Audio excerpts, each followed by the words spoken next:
It may be cold outside, but these are the plants you've got to start indoors in January to make the most of your 2024 growing season. Now, I don't know about you, but in January, I am looking for light. I'm looking for green. I'm looking for hope. This month is a challenge for me when the days are so short. The darkness seems to never leave. And, every single morning, I'm just like waiting and hoping that I hear a bird chirping. And it's just not happening. So, if you're watching, you're listening, and you're looking for a little ray of hope, then I have it for you. And it is the fact that this is the time to start some seeds for your 2024 garden. So we have three categories that I want to introduce to you that you are going to plant for this month, no matter where you live. So some of you may be listening and you're like I was when I was in Houston, and you're always gardening. The garden is always open, and the winter time is really more like a springtime.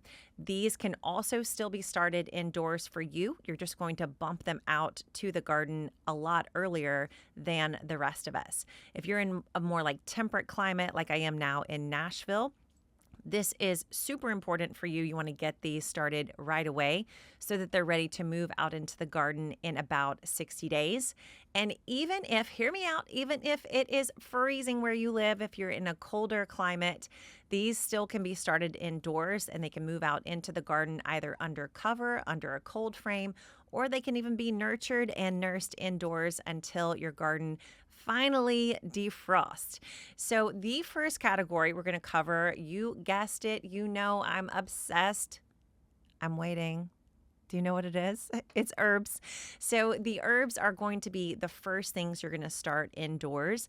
Now, hear me out. You can absolutely just go out to the store and buy these, but you're going to know so much more about the quality of these plants and the likelihood of your plants making it, surviving, and doing well, and being the best they could be goes way up when you're in charge. Trust me on this one. So the herbs you're going to be starting indoors right now are going to be a mix of perennial herbs plus a few annuals. Let me explain. So the mint plant family, also known as Lamiaceae, that includes about 95% of the herbs that we grow, that we eat in our kitchen, and about 99.5% of the herbs we grow in the garden. So these are going to be slow to grow from seed, emphasis on the slow. And so that's why starting right now, planting these as soon as you possibly can is critical. In fact, by the time you're listening to this, it might already be, you could have started these 2-3 weeks ago.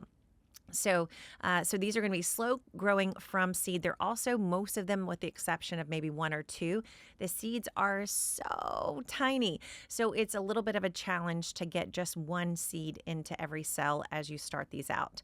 But these are going to include, first of all, rosemary, so fun and fragrant and awesome to grow from seed, oregano, sage, thyme, and then those are the main four. Those are like my base four. I always have sage, thyme, oregano, and rosemary.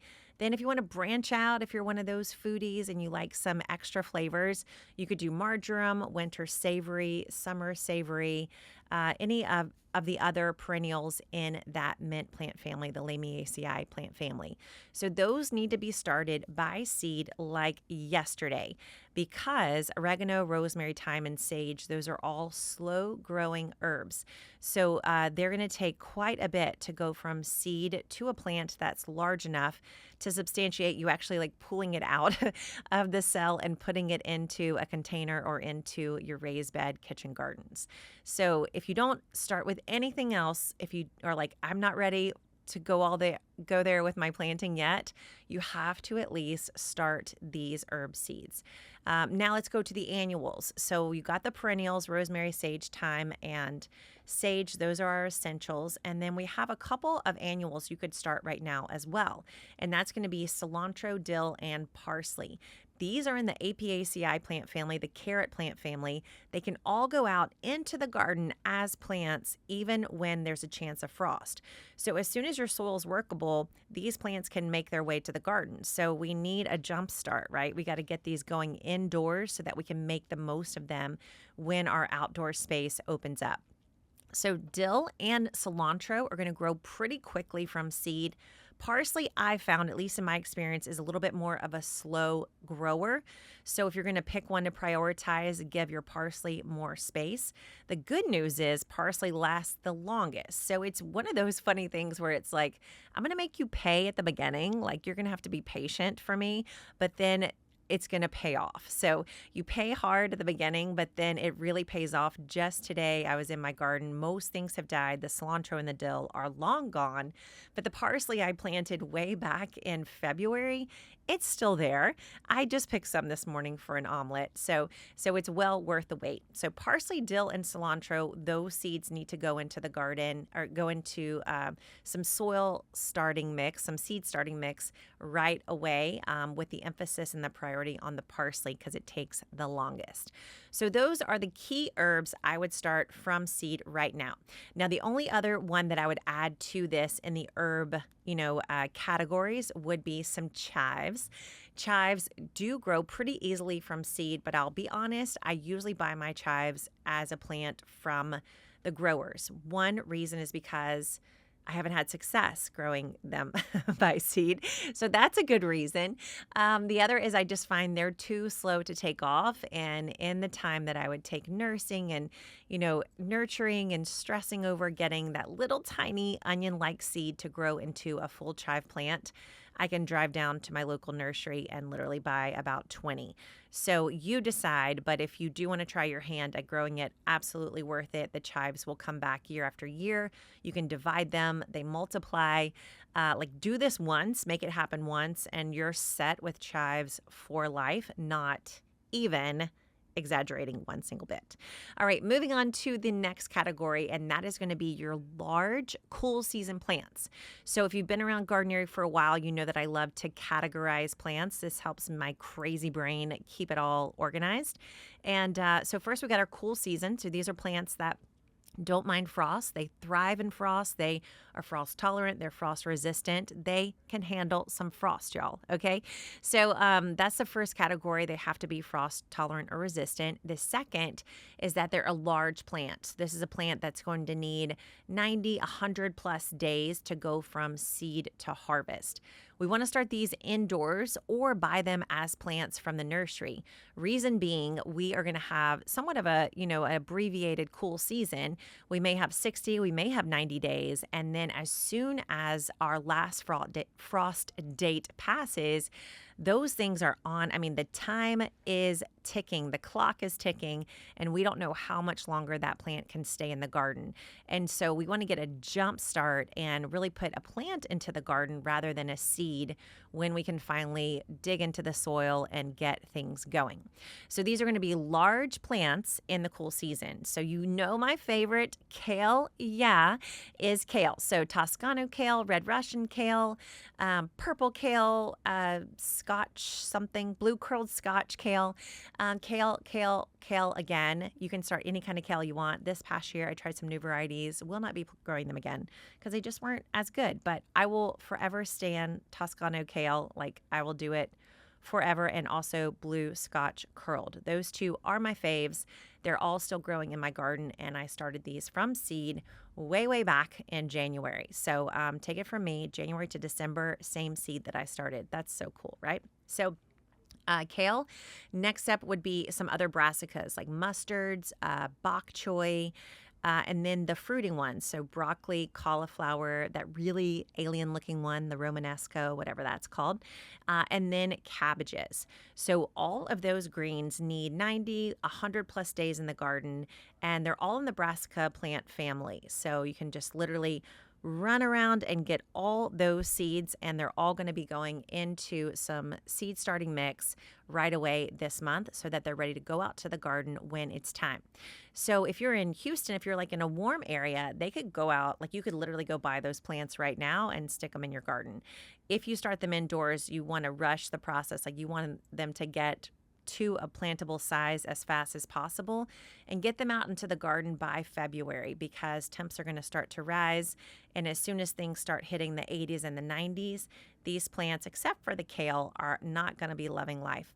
But if you're in mild climate, like I'm here in Nashville, these need to move out into the garden at the beginning of February, and they can go out as late as March.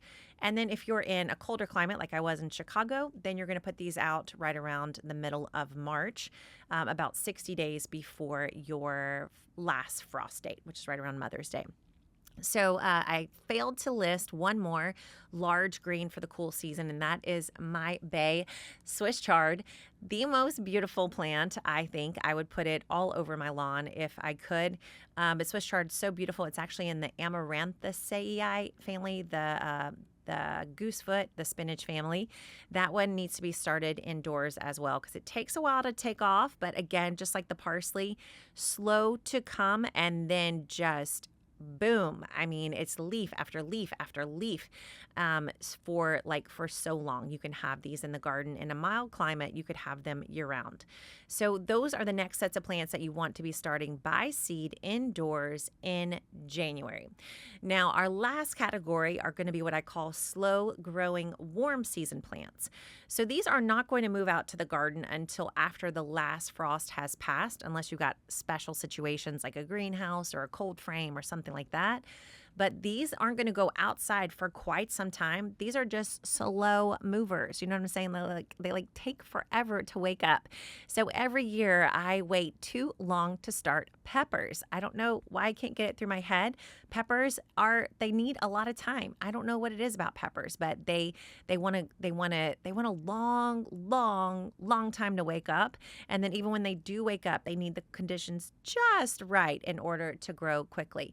So peppers, eggplants, and tomatoes. Now, if you're starting these indoors in January, like I'm telling you to, because you're listening, you're going to need a heat mat. You're going to need some form of heat because these plants, if they're feeling like it's 40, 45, 50, 55, even, low 60s, they're like, it's not my time yet. Like, this is not for me. There might still be a frost and I don't want to die.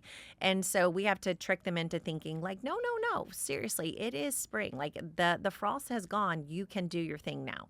And so you're going to need some way to adjust the temperature so that those seeds believe that it's warm, even though we know in our hearts that it is very, very cold. So these are the three categories. These are the types of seeds that you want to be starting in January. Perennial and annual herbs. We gave you the full list. I'll give it to you again. Rosemary, sage, thyme, oregano. Those are the critical four, okay? Do not do your garden this year without those four. Pretty please. And then you can add in some cilantro, dill, and parsley. You're going to love those flavors and be so proud of the fact that you grew them yourself. Then next we have our large cool season plants. We've got all the brassicas except for like arugula and radishes. So mustards, bok choy, tatsoi, collards, kale, of course, cabbages, broccoli, cauliflower, romanesco. Those are all starting from seed now. Plus, our beautiful and lovely Swiss chard is happening as well. And then finally, the slow growing warm plants. So tomatoes, peppers, eggplants, and maybe a few from the cucurbit family that are going to take a really long time to get going in your garden. If you're wanting to do like some major gourds or like you want to be like the blue ribbon winner for the pumpkin contest this year, that's a good one to get started indoors as well. So January may be freezing cold. There may be snow up to your front door. You may be like so over winter already. And this is your therapy, you guys. This is the answer, okay? So this is how we get through these last few cold and dark months. We start dreaming and planning and planting for the spring season because believe it or not, it is like we are just in time. This is not like being the early bird, okay? So these are just in time plantings. If you get these planted in January, they'll be ready just in time, not early at all. So you're not pushing the limits. You're not doing anything crazy here. You're literally doing things at the time they need to get done. So if you want details on how to grow all these things, they're all inside my book, Leaves, Roots, and Fruit. This came out in 2023, and it is the complete guide to step-by-step gardening. So step number 2 is all about growing herbs, and it starts you from seed. Step 3 is all about growing greens. You got kale and mustard and all those good things in there. And then the slow growing plants for the warm season, tomatoes, peppers, eggplants, that's step number 7. So that's covered in this book as well. So you do not have to grow alone. You can get instruction to do all of it right here. And then finally, we have a fantastic resource for you to help you grow all year long. And that is our 2024 Gardenary Planting Calendar. So this is a customizable resource. You give me 2 dates and I do the rest of the work for you. So you put in your 2 dates. I'm going to tell you every single day that you need to be planting in 2024 in order to make the most of this year. So it's completely free. You can grab it at gardenary.com/podcast. All right, there you have it. The types of plants, the seeds you got to put into some dirt this month in order to have the most fantabulous garden for 2024. Now, if you'll excuse me, I'm going to go get my hands dirty and plant it up because I haven't done this yet. So I got to follow my own instructions. Thanks so much for listening. Thanks for being part of Gardenary, and thanks for growing yourself right alongside me. I'll see you next time. Thanks so much for listening to the Grow Yourself podcast. You can keep listening anywhere you love getting your podcast delivered. On Apple Podcasts, on Spotify, iHeartRadio, you name it, we are there for you. And if you want to read the notes and get our free resources to help you grow more, you can go to gardenary.com/podcast.